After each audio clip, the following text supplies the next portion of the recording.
Welcome to Releasing Your Inner Dragon, where story creators talk story creation. Drake is an award-winning fantasy novelist and creative writing teacher. You can find his epic fantasy series, The Genesis Oblivion, on Kindle Vella. Marie runs a fantasy world-building channel called Just in Time Worlds, and her first book, The Hidden Blade, is available on Kindle Unlimited. We hope you enjoy this episode. Hello and welcome to Releasing Your Inner Dragon with Drake and Marie. Today we're going to be talking about an interesting topic, I think.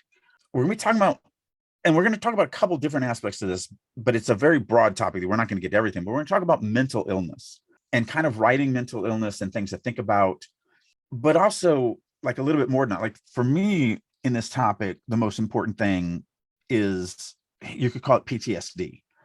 So, that's the side of it that I want to talk about is how a character grows through that. But we'll also talk about, how to think about a character who has, legitimate issues that they came into the story with as well. Just before we do get into it, do remember, if you're on YouTube, to hit the subscribe button down below. And if you're on the podcast, if you're listening to us on the podcast, add us to your favorites so you don't miss an episode. And if you want to connect, hit our websites and join our mailing lists. So what is it about this topic that attracts, like I already said that the PTSD is something that's important to me, and I've focused on it since I started writing at the very, very beginning. When I was 12 and I wrote The Warlord's Dust, for whatever reason, my little 12-year-old brain was like, I got to keep up with this. So I'll get into that in a minute, but I'm interested, what are some things about mental illness and storytelling that really fascinates or interests you or you focus on? I am very interested in the long-term effects of people's lives, why people are the way they are, what turns them into what they are. And some of the things that happen to people are so terrible that their reactions become isolationist. They become people who are lonely, not because they choose to be lonely, but because they are incapable of reaching out beyond themselves. And then they grow to convince themselves that they should be lonely. And they then put out these spiky barriers. And one of my favorite children's authors wrote a series of books called The Moomin Troll, or the Finn Family Moomin Troll and all the Moomin Troll books. In there is a character called the Groke. And when the Groke comes onto into the scene, all the plants wither and die around her, and she's this black figure of darkness.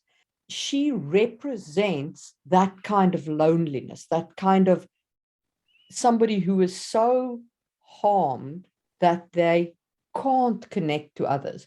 And so whenever they interact with other people, they actually are self-destructive because of their loneliness and their depression. What is fascinating about these books is in one of the very last books in the series, and there won't be any more. Tove Jansson died in 2001, or 2003. But in one of the last books in the series, the main character of the book, Moomin Troll, actually goes to the Groke and gets her to come and help them to put out a fire, and welcomes her, her iciness and her coldness, to come and deal with the situation. And she realizes that even though she is this spiky, hard person, she can be a part of the community even like that, and they can accept her into the community. And it was just, it's such a beautiful character arc told in a children's story. It's just incredible.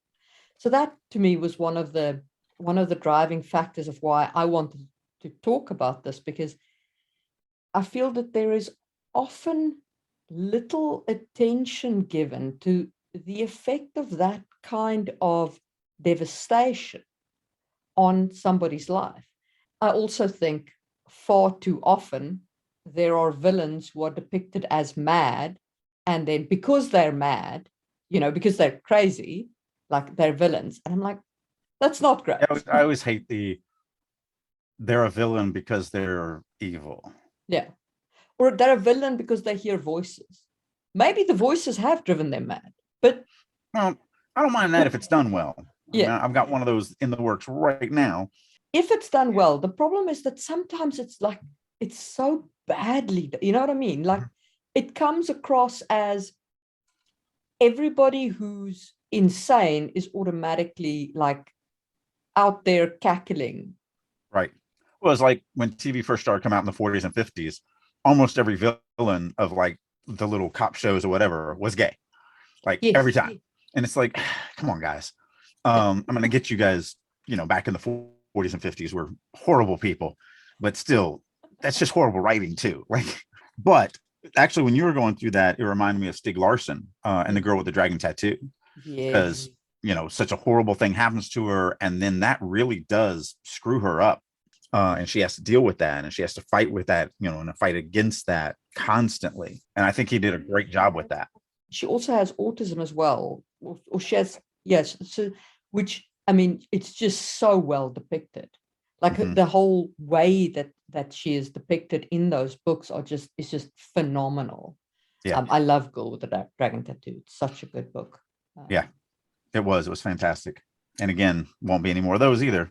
So yeah, those are the things that I think about. And I do want to touch on, before I get to my thing, I want to touch on, the whole voices thing, and go into that just a little bit deeper, because again, I've got one of the plot arcs of The Realm deals with that, but it deals with so much more. It's this beautiful yin yang between two characters, one who's a little bit too good and one that's a little bit too evil. And so their relationship, and how they learn, the too good one kind of sees that maybe the world isn't, as black and white as I think it is. And the other one, the too evil one is like, well, maybe the world is a little better than I think it is. And that in and of itself is a great story, but it wasn't good enough. It wasn't enough for what I needed to do in this plot, which is why he also has the voices in his head. Now, it's fantasy, so unlike what a lot of people do, where it's voice in your head, but it's really just an aspect of you or schizophrenia or whatever, this is an actual evil god talking to him. So it is an actual, separate character who's in his head, who is, kind of pushing for his own agenda. So that I think that also brings a little bit of different aspect to it. When the voice in your head is real, right? Right. Right. then it's a different thing. Right. And it might very well be driving you nuts. Right. Well, and he does struggle with that, or at least, I mean, a lot of that's off screen because I don't want to give away too much, but as a child is when this thing comes on to him. Now, I will say that there is nothing wrong with having a straight outright psychopath as a villain. Hannibal Lecter made a great villain. We were just talking about Mads earlier. It was a great role. One of my favorite web comics, Giant in the Playground, the Oots comic, The Order of the Stick. I don't know if you've seen it. It's the greatest little comic with like little stick men, D&D. And the main villain there, the Lich Zyklon, there's a comic that you can buy, a book that you can buy that's got their backstory in, like the villain's backstories. And Zyklon's backstory is basically like his dog died and he was, really sad. And then he, resurrected his dog as an undead zombie dog. And that was that, Off he went on the path of necromancy and undeadness. Like, he's a very simple villain, as villains go. And yet he is a magnificent villain because he just doesn't give a crap. Mads Mikkelsen. I had said that. I was like, we were just talking about Mads earlier today, and that was a great role for him. And then I was like, oh, crap. It was Mads, wasn't it? That played Hannibal in the TV show. So I had to look it up to make myself feel better. And it was. Yes. And yeah, he was freaking. Mads knocked Hannibal out the park. Man, he was good. Oh, he was so good in that role. Incredibly well written. I can't believe that it was on, I think it was on NBC. Like, it was so disturbing and so, like, you want to see how to really write a great villain from the perspective of that villain too. Yes. And like the crazy thing about it is, since it's a prequel, he doesn't get caught, he eventually gets caught, because when we see him in Silence of the Lambs, he's in prison. He doesn't die. And so it's kind of that, how do we write a prequel of Star Wars to create Darth Vader? Because we know like we know Anakin becomes Darth Vader. It's kind of like the Titanic. We know the boat's going to sink. So, but I think they did a really good job with it. Well, I love the angle that they took, which was like the whole thing of the show was really about him trying to corrupt and make another person insane. You know, that's literally what he's doing with the Will Graham character. You know, this cop that, well, he's not really a cop, but this consultant that goes on the right side of the law and does have pretty good moral convictions. But because he's so good at getting into psychopaths' heads, talk about a mental illness that you bring into the story. The Will Graham character is terrified that because he's so good at getting into these minds and kind of predicting what they're going to do, he's always wondering, how far do I have to step, how close is that line for me to become a psychopath killer? And so that's what attracts Hannibal to him. And he's like, let's test that. How far do I have to push you before you become a psychopath killer? And that's really the thrust of the entire show. And I thought that was a brilliant example, direction for it, because it's not about Hannibal. You know, he does kill and eat people and, you know, everything you expect from Hannibal, but it's not about any of that. And it's not about Hannibal getting caught. It's literally about this beautiful dance between morality and corruption. Very human, very strong thematic element to that. Now, I love that kind of just psychopathic, crazy, disturbing type of humor, but that pushed me to the bounds. Like when because I was watching it as it was dropping.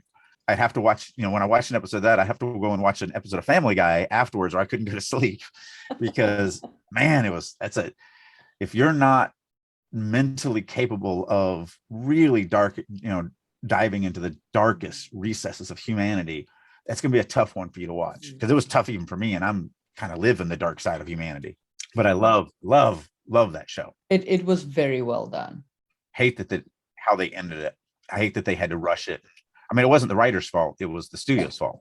For those that don't know, they had 5 seasons 100% planned out, everything.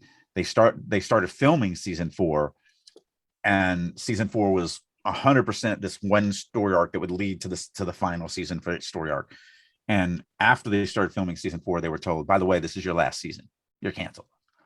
So they literally had to just change direction and get them back to, because they were in Europe, they had to get them back to America and then cram season 5 into it. So it's this weird, like you're in Europe and then the next episode you're just in freaking America and they don't really explain it. And then you've got this really rushed, you know, entire season and a half a season. So it wasn't the writer's fault.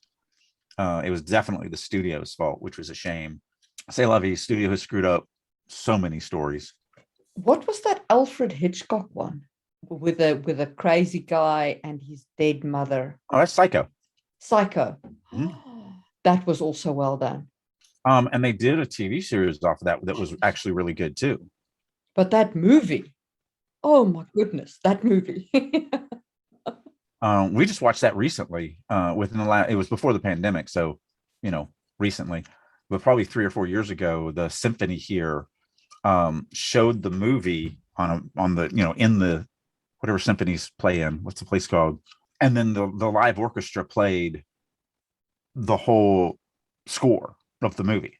Yeah. So you got to listen to them live as the movie was playing above them, as they're doing all the, you know, the intro music and then all the score behind it. And when tension is ramping up and, you know, they're doing their thing. And it was a really cool experience. If you ever get the chance to do that, if an orchestra near you ever does that, I highly recommend it. That, and the other show that I thought did quite a good job is Dexter. Oh yeah. And Dexter's premise, of course, was really good because it's the Willie, won't he fall? Like, yes, he has already fallen. Like, he is already walking on the dark side. But will he slip even off the kind of narrow ledge that he's balancing himself on, where he's like, I only kill the bad guys. That's how I sate my need. I don't know if it was always about him. Will he ever just go into a complete psychopath mode? Because I think he had already struggled with that before the show started. He had already gone through I don't want to be a psychopath. So how, you know, I don't want to be just a psychopathic serial killer. So how do I sate this thirst while still not doing horrible evil, the kind of the lesser of two evils. I think the main thing that was so interesting about Dexter was actually him trying to go the other way, him trying to have the normal life, the good life. He wanted to get married, he wanted to have a child, he wanted to be a cop, he wanted to help society. And I think that the fact that he kills bad guys end up throwing him in prison and ruining not just his life. I mean, that's the thing that they did a great job with. A lot of psychopaths completely isolate themselves because it goes back to that adage of, if you ever love anything, you have a weakness. I can exploit anything that you love, family, friends, a car. It doesn't matter. If you love something, I can exploit it if I'm trying to do you harm. So if you're in those situations where you're doing, this type of stuff, and that's why you see a lot of hitman. I love that, like Barry is just an unsung gem of a show. Oh my goodness, what an amazingly well-written show. Bill Hader is the creator, writer. I think he's even does most of the directing, but he's the main actor as well. So he was on Saturday Night Live. He wrote for South Park. Like, he is a funny, comedic dude. And Barry's hilarious. It really is, but it's not hilarious in a Saturday Night Live, South Park kind of silly way. It's hilarious in this thing. But so many of the psychopaths or the hitmen, because that's what he is in that, he's a contract killer. They have nothing. They have no family, no friends. It's sort of like The Professional with Natalie Portman's first movie. So you had the that French guy that was the hitman and can't have anything, and then he ends up basically not in a weird way, but falling in love with this little 12-year-old girl as a father, not as a creepy way.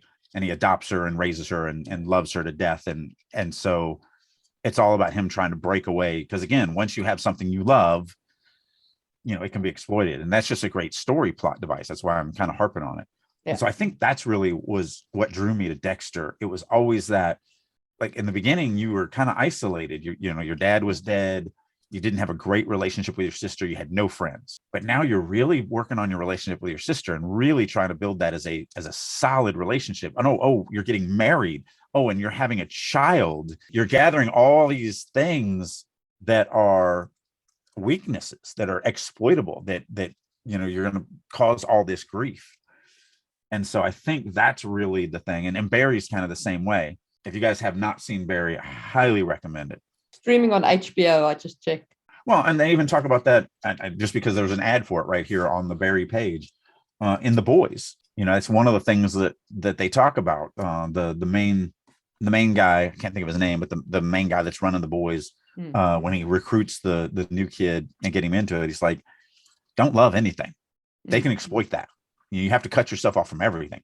And so they play with that because they send him to Starfire or Starlight or Starburst or whatever her name is. They send him after her to form a relationship, and he actually falls in love with her. And he has to hide that because they're like, no. I don't know how this ties into mental illness, but it's definitely something you think about. It does tie into that kind of mental well-being, at least. Humans aren't built to be like that. So if your hitman is like that, or your bad guy, your villain, it has a toll on them as a human. And I think that's the reason why it's so interesting for the stories we've talked about. So when you look at Barry and when you look at Dexter, they are hardcore trying to capture that normality that everyone else has. They are envious of the other side, but their mental illness, because Barry also is not sane, even though he's not Dexter. Dexter is killing people because he has to. He's got this lust inside of him.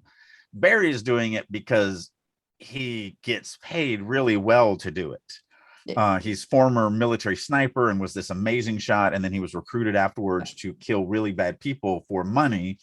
He kind of gets drug into it. And so a lot of the story about Barry is he's trying to get out of it. He's trying to get away from that. But again, that industry doesn't let you out of it once you're in it. But I think the thing that's so freaking amazing about Hannibal and his mental deficient or insanity or whatever is he, unlike Dexter, is 100% comfortable being a serial killer. Yeah. He 100% loves killing people and eating them. Like, he has no remorse, no concern. But the thing that, and again, going back to the why why Hannibal was so amazing in the TV show, I think that he craves the relationship that he has with Will. And I think they would have gone into it had they had the whole last part of season 4 and didn't have to rush season 5. The reason why it ends really weird, it's not really a spoiler. It ends with them basically hugging each other and then falling off a cliff. And you don't know if they die. You don't know if they live. You don't know anything because it's ocean below them. But I think they were going to develop because they already had this weird romantical kind of sexual tension between them, even though technically I don't think at least Will was gay, but it wasn't necessarily about that. It was about the emotional love connection in a very sick and twisted way to becoming, because that's what Hannah was trying to do. Instead of like Dexter's trying to become more like the real world. That's how he's dealing with his mental disorder. Hannah was trying to make the world more like him. And by the world, I mean Will. And so he's trying to bring Will into that. Yeah, but he does that, if you think about it, he does that in the movie as well. Yeah, with Clarice, he's trying to bring her to him. Anthony Hopkins, and wow, that man's performance gave me nightmares. So many nightmares. But he kept stringing her out and bringing her back to him and continuously, because he lacked that human contact. Now, he didn't want to reform and be part of human society. He just wanted to corrupt at least one part of human society enough to come to him. And then he gets that relationship. And I think that's a great thing to think about when you have somebody that has some type of mental, and we're not talking about all mental disorder, we're just talking about the psychopathic killing kind of disorder. Because even like, and this isn't a psychopathic, serial killer, but V for Vendetta. V didn't want to just save the world. He wanted somebody to witness and to appreciate him saving the world, which is why he went out and got Vi. I hate that they named her a V name. It gets really confusing for me being dyslexic when you name everything the same letter, because pretty much with me, I lock on just the first letter and everything else doesn't matter to me. But bringing her in and corrupting her and making sure that she understands, because he doesn't corrupt her to him, he actually corrupts her into understanding what the society they live in really is like. You've been hiding behind this facade because, the government puts up this facade of we're doing this, but in actuality, we're doing that.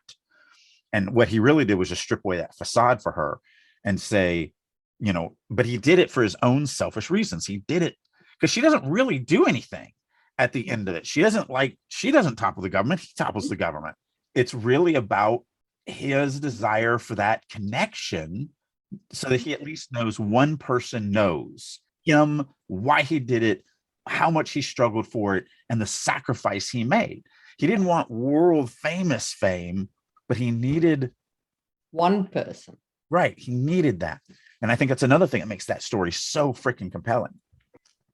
Even the villain needs his support network and his people who are around him, because humans are not meant to be isolated. That's why the isolation cells in prison is such a terrible punishment. So horrible.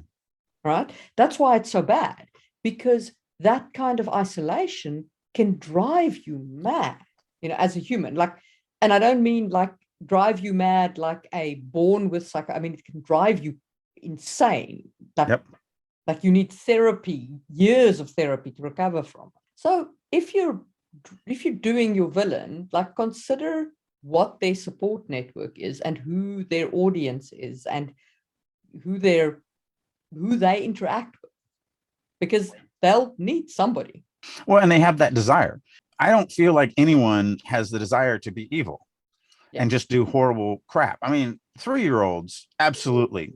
All they want to do is just terrorize everything. But eventually they grow out of that by 4 or 5. I'd argue that Hannibal is pretty much wants to do evil, terrible things. He craves a connection, but that doesn't stop the evil, terrible things that he wants to do. What I meant, and maybe I did say that wrong. What I meant is they don't want to just destroy and just be this island, and they don't need anything and they don't want anything but destruction. That's what I meant by that. Is that they're not just, I'm here to destroy the world and that's it. Yeah. I don't want you to like me. I don't want to connect with you. I don't want anything. I just want destruction.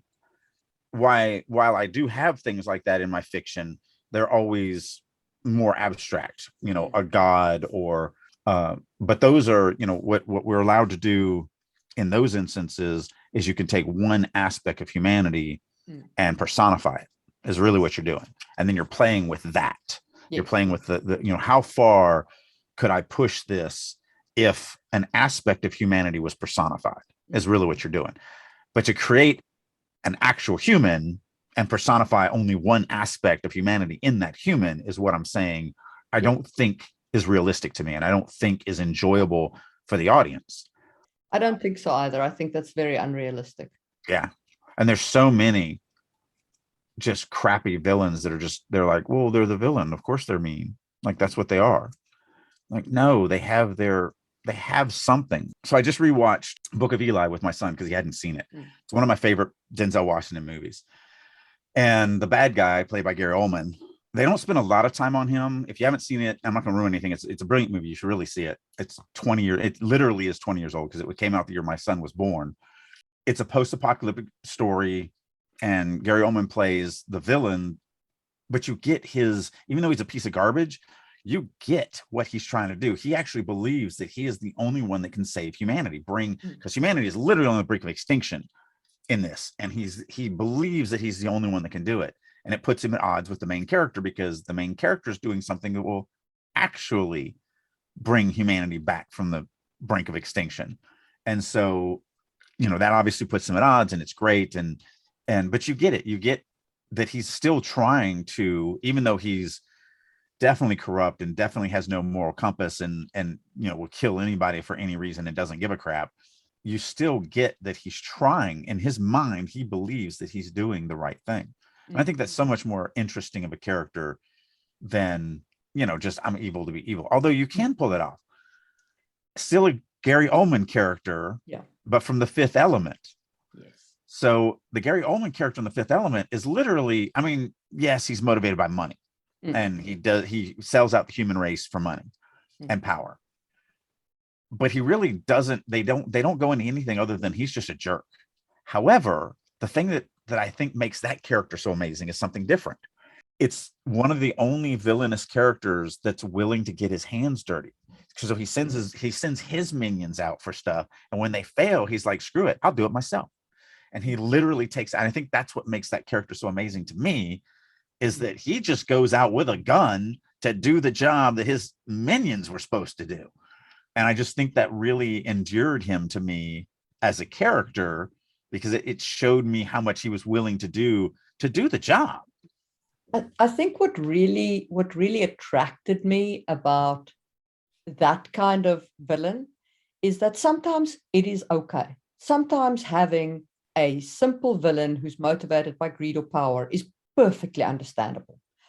I can get people who've gone off the rails because they're forever getting power hungry. We know people like that. Every politician on earth. Every politician on earth is like that. They're all universally like that. 100%. No difference. I don't care what side you think you're on. They're all the same. Even our politicians are a little bit, and our politicians are better than most. They wouldn't be if our electorate didn't hold them to account so sternly, so with such rigor. Because people who desire power have that potential to turn villainous. Everybody who desires power has that potential to turn villainous. So it's an understandable thing. But then there must be a power at the end of the villainous rainbow, right? He can't be going, I'm going to destroy this family for the sake of destroying this family. No, that's dumb. I'm destroying this family because they're standing in the way of me opening this thing, which will give me all this power, which is what I'm trying to achieve. That's understandable. Handsome Jack from the Borderlands series is got to be one of my favorite villains. He is not only hilarious, but in the plot devices they use for him, I don't know if you haven't played Borderlands, basically you're this character that's in this post-apocalyptic world just trying to do this stuff. But the main villain, especially in the second game, is my favorite. He just calls you all the time to talk to you.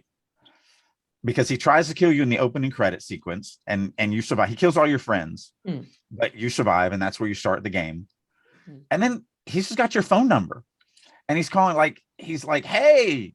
So like early on, he does this call where he's like, hey, so I'm the richest man in the galaxy.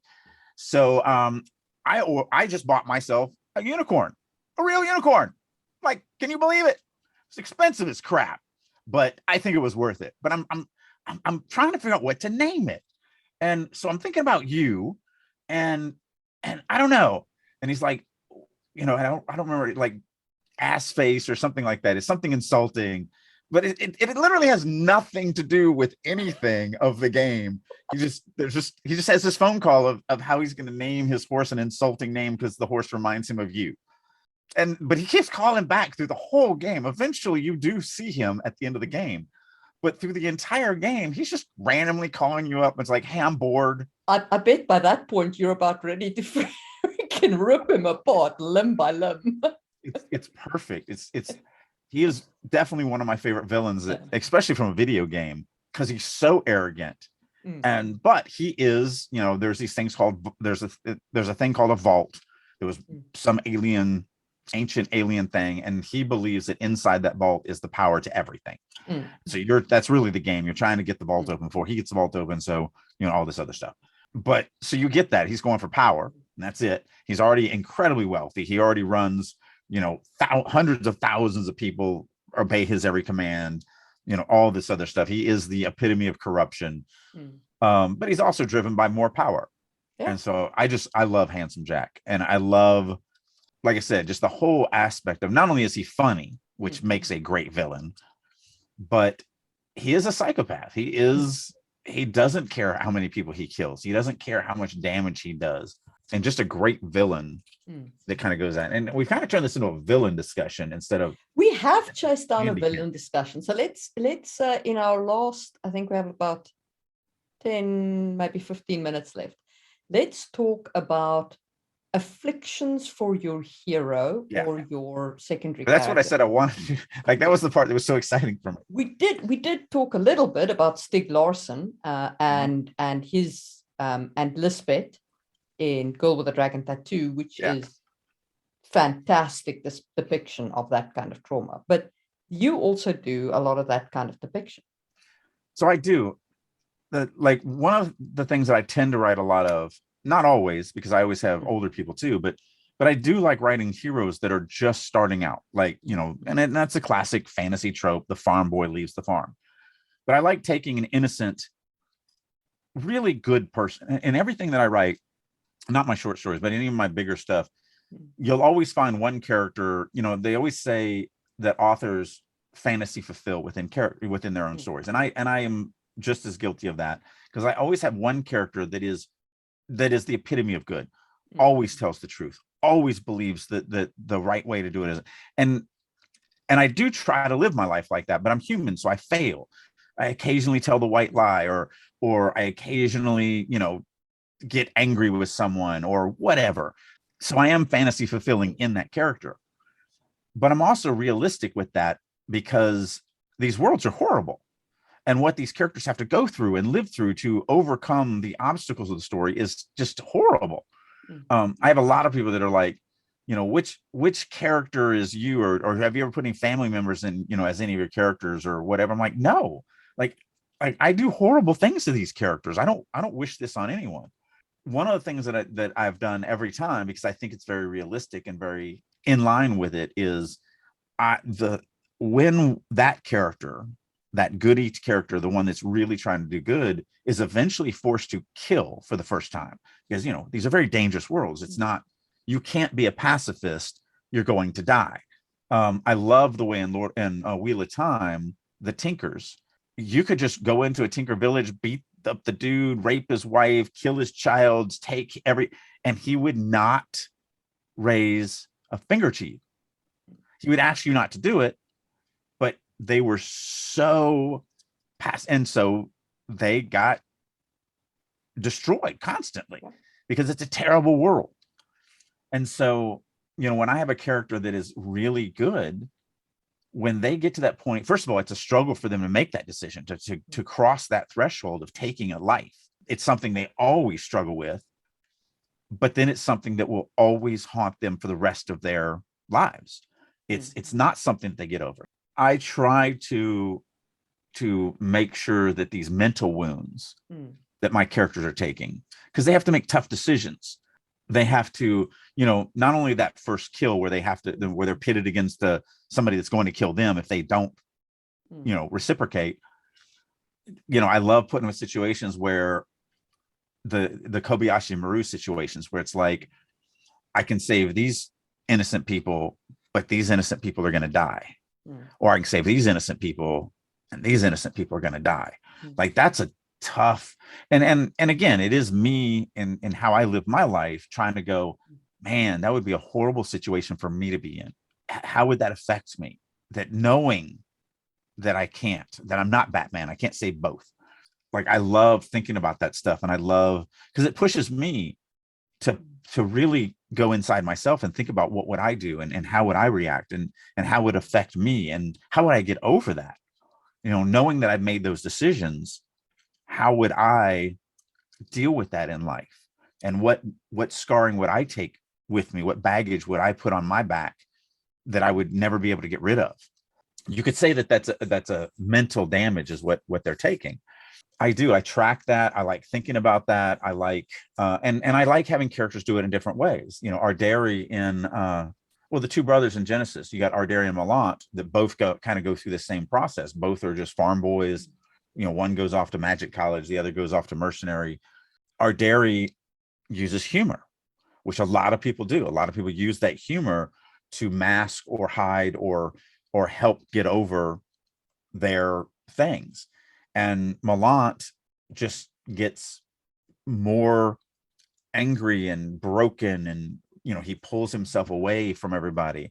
I've talked about this before, but I love what Joss Whedon did with Buffy in the Buffy series, where at the beginning she's this happy-go-lucky cheerleader kid, but by the end she's isolated herself from her friends, her family.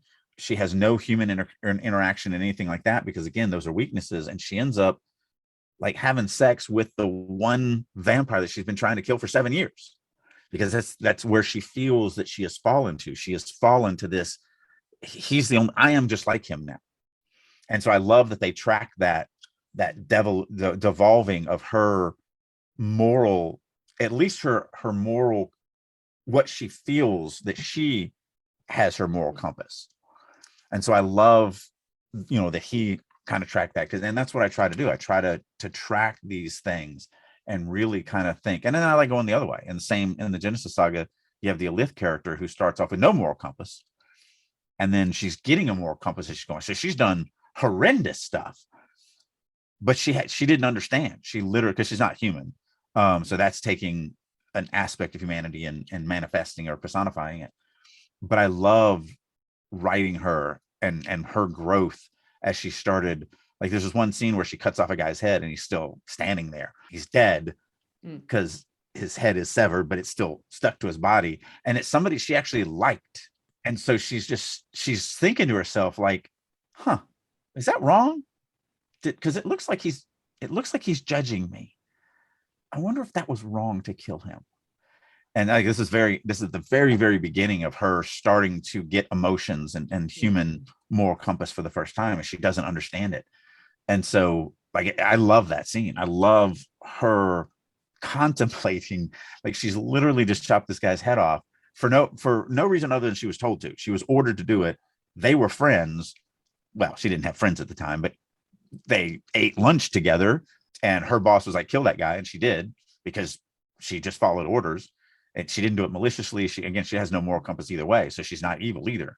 But internally, she starts having this, should I have listened to that? Is that an order? Should I feel bad? Like, because he doesn't look happy. And so I loved writing that scene. It was really interesting to kind of think of. So with her, I went the other way. I go into her becoming an actual hero and an actual good person. But she doesn't blame herself for the horrible stuff she did for years, because she was a machine.